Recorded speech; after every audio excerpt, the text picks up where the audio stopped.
પરમ શ્રદ્ધેય ગુરુજનો, વડીલો તથા મારા ભાઈ બહેનોને વિશેષતાના શસ્યત પ્રણામ.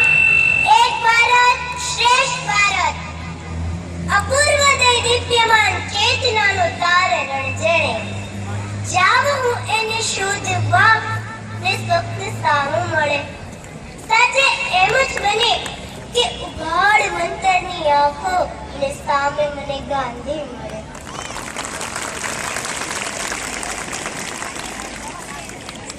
હા, જો મને ગાંધી મળે તો વાત્સલ્ય સભરા શિરા કરવીને પૂછે, બેટા ઈંસ કેમ છે? ભીતરમાં કઈ ચળવળાટ થાય અને અંતર અતીતની ગરતામાં ડૂબી જાય કે સત્ય અહિંસા સદાચાર ના પરમ આગ્રહી હું ખૂબ ગાંધી અહીંયા ત્યાંથી.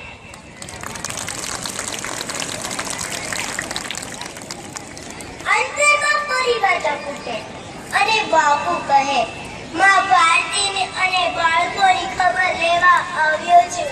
જીવન ભર સત્યનું આચરણ કર્યું ને તેની આ પણ સ્મૃતિ છે કે ફરી એકવાર અહીં આવવા મળ્યું.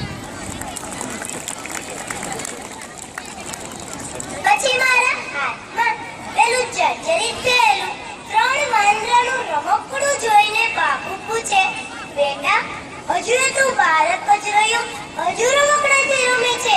પણ બાપુ, મારું એ પ્રિય રમકડું છે ને. સાંભળીને ક્ષણભર અટકાઈ જાય. ચશ્માની તો હરાજી થઈ ગઈ, પણ તે એટલે કે ખાલી નાક પર પહેલી આંગળી મૂકી કહે, મારું પણ એ પ્રિય રમકડું છે.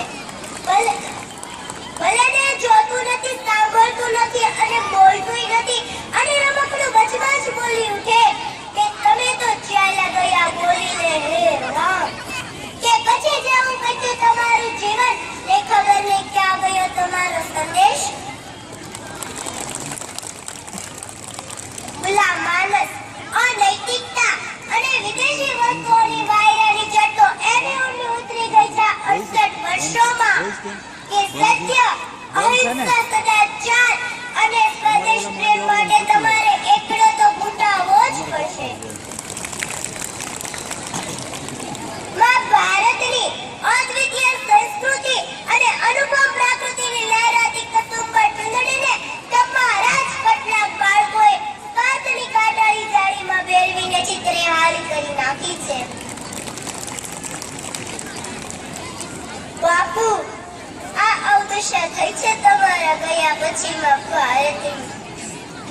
પછી મને કદાચ મેઘાણીની સમજાય અને બાપુ મતે કહેવાની કઈક ઈચ્છા થાય કે સત્તા અને અમોની ચાલ ધારા કેરી ચંગાલ ગોળા કંગાલ કાજ પાસલા બસારે કનિકોમાં લખત મુક્તિ ગરીબોના લાલ રક્ત સંસ્કારના ભક્ત આજે શેખર ભાઈ બહુદિન અસત્ય સોયા જીવન નિર્વિરી દયા બંધત્વ સોયા પ્રાણ નવરચના માગે જાગો જાગો ગુલામ આવી પહોંચ્યા મુકમ ઇન્સાફી તખ્ત પર પરાધિકાર જાગે દેવા ઘાટીને દંડ ગોરકાર જાગે.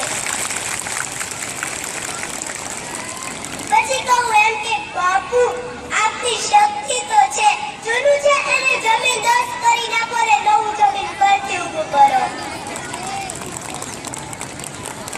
વર્તમાન પરિસ્થિતિમાં પણ આપની વિચારધારા અને કાર્યશૈલી યથાર્થ છે. ફર્ક થોડા લોકોનો છે, પહેલા એ પાકા ઉતાર્યા છે, તમારા પોતાના છે. સમાજમાં નૈતિક પુનરુત્થાન માટે અને આઝાદ રાષ્ટ્રની આબાદી માટે ફરી એ જ નૈતિક મૂલ્યની જરૂર છે જે આપે એક સદી પહેલા આપ્યા હતા અને આજે મૃતપ્રાય દશામાં ઘસી રહ્યા છે. અને બાપુ, આ આખી યાત્રાનું એકમાત્ર સાક્ષી મારું આ પ્રિય રમકડું છે.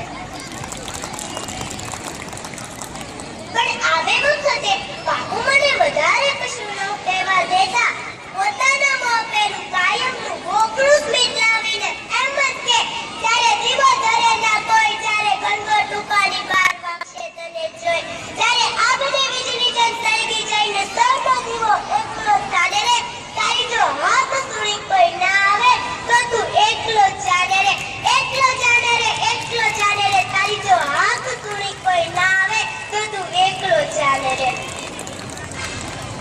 ને છેલ્લે આ પ્રજાસત્તાક દિને આપ સૌ અહીં હાજર રહ્યા છો ત્યારે આવતીકાલના પેઢીના પ્રતિનિધિ તરીકે હું આપને વિનંતી કરું છું કે ફક્ત વાતો કરવાથી કશું નહીં થાય. આપણે આપણી સ્વતંત્રતા બચાવી રાખવા માટે સૌ સાથે શપથ લઈશું. હું બે હાથ જોડીને વિનંતી કરું છું કે આપ આપનો જમણો હાથ ઊંચો કરી હું બોલાવું તેમ બોલો. મંચસ્થ મહાનુભાવો પાછળ બોલશું બધા. હાથ શરૂ કરે. બધા ઊંચો હાથ કરો, બધા આપણે બોલીશું. મતની તાકાત ક્યારે છે?